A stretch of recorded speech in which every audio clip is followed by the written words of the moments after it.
जय श्री गणेश हर हर Mahadev Mahadev Shankar YouTube channel में आपका स्वागत है। आज मैं लेकर आया हूँ एक नई जानकारी कि हनुमान जी अपने भक्त को ये दो बातें जरूर बताते हैं सपने में या जब आप ध्यान लगाते हैं आपको ध्यान में बताते हैं। तो क्या वो दो बातें हैं जो हनुमान जी अपने भक्तों को बताते हैं? तो वीडियो को पूरा सुनना पूरा देखना ताकि पूरी जानकारी आपको समझ में आए, एक एक चीज़ बारीकी से समझ में आए आपको। आज की वीडियो बहुत ही महत्वपूर्ण होने वाली है। आज की वीडियो में मैं आपको बताऊंगा कि जो हनुमान जी की सेवा करते हैं, पूजा करते हैं, हनुमान जी उनको दो बातें जरूर बताते हैं। और ये जो दो बातें हैं ये हनुमान जी सपने में भी बताते हैं और आपको ध्यान के माध्यम से भी बताते हैं और उस व्यक्ति को सचेत करते हैं जो हनुमान जी का साधक है, भगत है, उनकी पूजा करता है। हनुमान जी कलयुग के जागृत देवता हैं और बहुत ही जल्दी प्रसन्न होने वाले देवता हैं और भगवान शिव के रुद्र अवतार हैं, 11वें रुद्र हैं। और हनुमान जी के अंदर भी वही शक्तियां और वही गुण है जो बाबा भोलेनाथ के अंदर हैं और वो भगवान श्री राम के अनन्य भक्त हैं। तो जब आप हनुमान जी की भक्ति शुरू करते हैं, उनकी पूजा पाठ, उनकी साधना करते हैं, उनका हनुमान चालीसा करते हैं, तो हनुमान जी की कृपा से आपका जो ओरा है वो बनना शुरू हो जाता है। आपका ओरा जैसे ऑरेंज कलर होता है, हनुमान जी का जैसे सिंदूर होता है ऑरेंज कलर का, उस कलर का होता है। ये आपका ओरा जो है ऑरेंज कलर का धीरे धीरे बनता है जैसे जैसे आप हनुमान जी की साधना पूजा पाठ करते हैं, आगे बढ़ते जाते हैं और आप हनुमान जी का चोला चढ़ाते हैं। तो हनुमान जी की कृपा उन भक्तों पर सबसे ज्यादा होती है जो हनुमान जी का चोला चढ़ाते हैं और जो हनुमान जी का व्रत करते हैं, हर मंगलवार को व्रत करते हैं। तो आपको भी हनुमान जी के प्रति पूर्ण समर्पित होना पड़ेगा, तब हनुमान जी की पूर्ण कृपा आपके ऊपर हो जाएगी। तो जब हनुमान जी के प्रति आप पूर्ण समर्पित होंगे तो आपको दूत उनके प्राप्त होंगे, उनके वीर प्राप्त होंगे और उनकी शक्तियां आपको प्राप्त होंगी और आपके घर की ओर कोई आंख उठाकर नहीं देख सकता।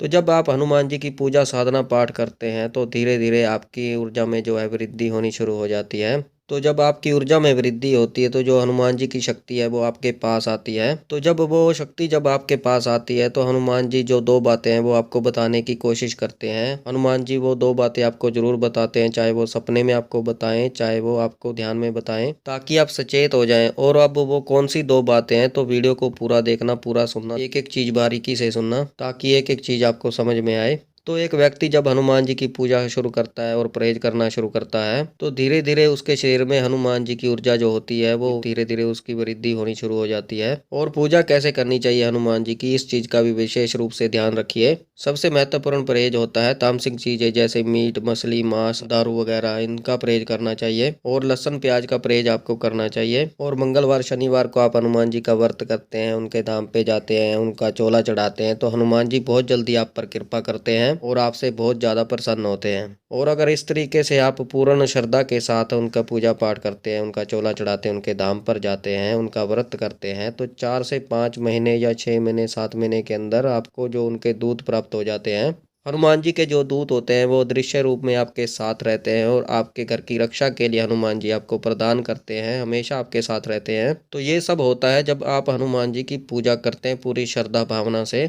तो सबसे पहली बात क्या होती है जो हनुमान जी आपको ध्यान के माध्यम से बताते हैं या फिर आपको आपके सपने में बताते हैं, वो आपको भविष्य दर्शन कराना शुरू कर देते हैं। भविष्य दर्शन क्या होता है? भविष्य दर्शन होता है जैसे सपन सिद्धि कराना। वो सपन के माध्यम से आपको आने वाले भविष्य के बारे में बताते हैं, आने वाली घटनाओं के बारे में बताते हैं, उनका ज्ञान कराना शुरू कर देते हैं, आने वाली घटनाओं का ज्ञान कराना शुरू कर देते हैं। ऐसा नहीं कि 2 साल बाद वो घटना होगी या 1 साल बाद होगी या 6 महीने बाद होगी, 1 महीने बाद होगी। उन घटनाओं के बारे में बताते हैं जो सिर्फ और सिर्फ 2 दिन या 3 दिन बाद होने वाली हैं या 1 दिन बाद जो घटना घटने वाली है या फिर आपके परिवारजन में या फिर आपके रिश्तेदारों में जो घटने वाली होती हैं, उन घटनाओं के बारे में आपको बताते हैं। वो आपको साफ साफ दिखा देते हैं कि ऐसा होने वाला है। तो जब आप हनुमान जी की पूजा पाठ साधना शुरू करते हैं, उनकी सेवा करते हैं, जब उन पर पूर्ण विश्वास रखते हैं तो इन घटनाओं के बारे में वो आपको ज्ञान कराना शुरू कर देते हैं और आपको सपन के माध्यम से या ध्यान के माध्यम से आपको बताते हैं। ये होती है सपन सिद्धि। इसमें आपको सारी बातें हनुमान जी बताते रहते हैं जो भी घटनाएं घटने वाली होती हैं।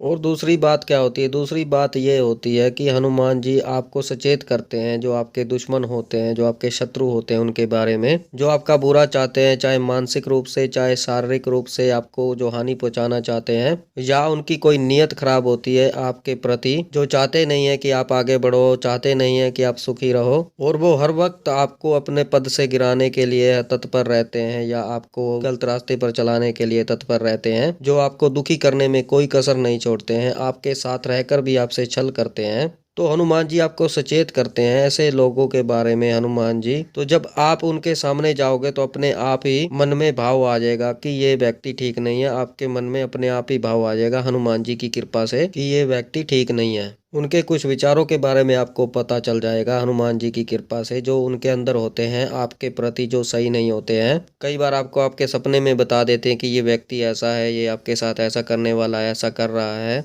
तो ये हनुमान जी की बहुत बड़ी महिमा है। जो आपके शत्रु होते हैं, जो आपके साथ रहकर भी छल करते हैं और आपके अपने होने का ढोंग करते हैं, जो आपसे छल करते हैं, उनके बारे में हनुमान जी आपको सचेत कर देते हैं, आपको आगाह कर देते हैं। और एक बात मैं आपको बता दूं, जो आपके शत्रु होते हैं हनुमान जी दृश्य रूप से उनको दंड भी देते हैं। तो जब आप हनुमान जी की सेवा शुरू करते हैं तो आपके ऊपर कोई तंत्र करने की कोशिश करता है तो हनुमान जी अदृश्य रूप से उसको शारीरिक इतनी पीड़ा देते हैं कि वो व्यक्ति जो है चाहकर भी आपके ऊपर तंत्र नहीं कर पाता। और बात रही तंत्र की, अगर तरीके से हनुमान जी की पूजा हो जिस घर में, तो उस घर में तंत्र तो चल ही नहीं सकता, उस घर में कोई कुछ नहीं कर सकता। ऐसा नहीं है कि एक हनुमान जी की तस्वीर आपने रख दी, धूप बत्ती आगे जला दी और माथा टेका और निकल लिए, ऐसा नहीं करना है। तो अगर हनुमान जी की आपको कृपा पानी है तो जैसा मैंने बताया आपको वैसा करना होगा। आपको हनुमान जी को मंगलवार शनिवार चोला चढ़ाना होगा, उनका व्रत करना होगा और हनुमान जी की रोज आपको जोत जलानी होगी। और शनिवार मंगलवार हनुमान जी के आपको व्रत करने होंगे और पूर्ण भाव से आपको प्रेज करने होंगे और पूर्ण भाव से पूरी श्रद्धा से उनकी जो है आपको पूजा करनी है। तब जाकर उनकी शक्तियां जो आपके घर में विराजमान होती है, वहां पर विराजमान होती हैं, जहां पर उनकी आप स्थापना करते हैं, उनकी पूजा करते हैं, तब जाकर हनुमान जी के दूत आपको प्राप्त होते हैं आपके घर की रक्षा के लिए और आपकी रक्षा के लिए। तो जो आपके लिए हितकारी नहीं होते, जो आपका बुरा सोचते हैं, जो आपका अनिष्ट करना चाहते हैं, हनुमान जी उनको दृश्य रूप में दंड देते हैं और आपको उनके बारे में सचेत करते हैं। तो आपसे जो बैर रखते हैं, आपसे ईर्ष्या करते हैं, तो आप उनका हाल देख लेना, उनका हाल क्या होता है, हनुमान जी क्या उनका हाल करते हैं। और एक बात और, हनुमान जी आपको सच्चे सेवकों से, सच्चे भक्तों के साथ आपको जोड़ना शुरू कर देते हैं। हनुमान जी इतने कृपालु और दयालु हैं और जो करुणा करने वाले भी हैं और आप पर इतनी कृपा करते हैं, आपको ऐसे भक्तों से जोड़ते हैं जिससे आपकी आध्यात्मिक उन्नति जो होने लगती है, आप आध्यात्मिक मार्ग की ओर आगे बढ़ते चले जाते हैं। ऐसे भक्तों के साथ मिलाते हैं, ऐसे भक्तों से जोड़ते हैं जो आपको आगे की तरफ ले जाते हैं, जो आपके सहायक होते हैं, हर चीज में आपको सुखमय बनाने के लिए आपके सहायक होते हैं। आपको किसी प्रकार की समस्या है, पैसे संबंधित कोई समस्या है, तो हनुमान जी स्वयं आपको ऐसे लोगों से जोड़ते चले जाते हैं जो आपकी मदद करते हैं। आपके ऊपर कर्जा है तो कर्जे में आपकी मदद करते हैं और हर जगह हर मुसीबत में आपके साथ वो खड़े रहते हैं। ऐसे लोगों के साथ हनुमान जी आपको जोड़ते हैं। तो ऐसे लोगों से हनुमान जी आपको जोड़ना शुरू कर देते हैं जो आपके लिए हितकारी होते हैं, आपके हितैषी होते हैं और जो सदा आपका साथ देने वाले होते हैं। ये सब होता है हनुमान जी की कृपा से, उनकी ही ये महिमा है। इसीलिए हनुमान चालीसा में जो कहा गया है, नासे रोग हरे सब पीरा, जपत निरंतर हनुमत बीरा, कि ऐसा कोई काम नहीं है जो हनुमान जी नहीं कर सकते, ऐसा कोई भी कष्ट नहीं है जो हनुमान जी नहीं हर सकते। तो जोर से बोलो जय श्री राम, क्योंकि जय श्री राम बोलोगे तो हनुमान जी प्रसन्न होंगे। अगर हनुमान जी को पाना है तो जय श्री राम का नाम आपको जरूर जपना चाहिए। जय श्री राम का जप आप जरूर करो ताकि हनुमान जी आप पर कृपा करें। और हनुमान जी के धाम पर जरूर आपको जाना चाहिए, इस चीज का विशेष रूप से ध्यान रखिए। तो ये थी जानकारी कि हनुमान जी कौन सी बातें अपने भक्तों को बताते हैं। बाकी मुझे विश्वास है कि ये जानकारी आपको समझ में आई होगी और पसंद आई होगी। अगर आप हमारे चैनल पर नए हैं तो चैनल को सब्सक्राइब कीजिए और बेल आइकन को दबाइए ताकि हमारी जो नई जानकारी आए वो सबसे पहले आपको प्राप्त हो। ज़्यादा से ज़्यादा इस वीडियो को शेयर कीजिए ताकि और लोगों तक और भक्तों तक पहुँचे, ताकि वो इस जानकारी को समझ सके और उनको पता चले कि हनुमान जी क्या है वो दो बातें जो हनुमान जी अपने भक्तों को जरूर बताते हैं, सपने में या फिर उनको ध्यान में बताते हैं। लाइक करें, कमेंट करें, कमेंट में हर हर महादेव अवश्य लिखें। मैं महादेव और माता पार्वती जी से ये प्रार्थना करता हूँ कि आप पर सदैव कृपा बनाए रखें, आप खुश रहें, आपका परिवार खुश रहे, आपकी हर इच्छा पूरी हो, आपकी हर मनोकामना पूर्ण हो। हनुमान जी आपकी हर इच्छा पूरी करें, हनुमान जी की सदैव आप पर कृपा बनी रहे। तो हम मिलते हैं एक नई जानकारी के साथ, तब तक के लिए हर हर महादेव, हर हर महादेव, हर हर महादेव।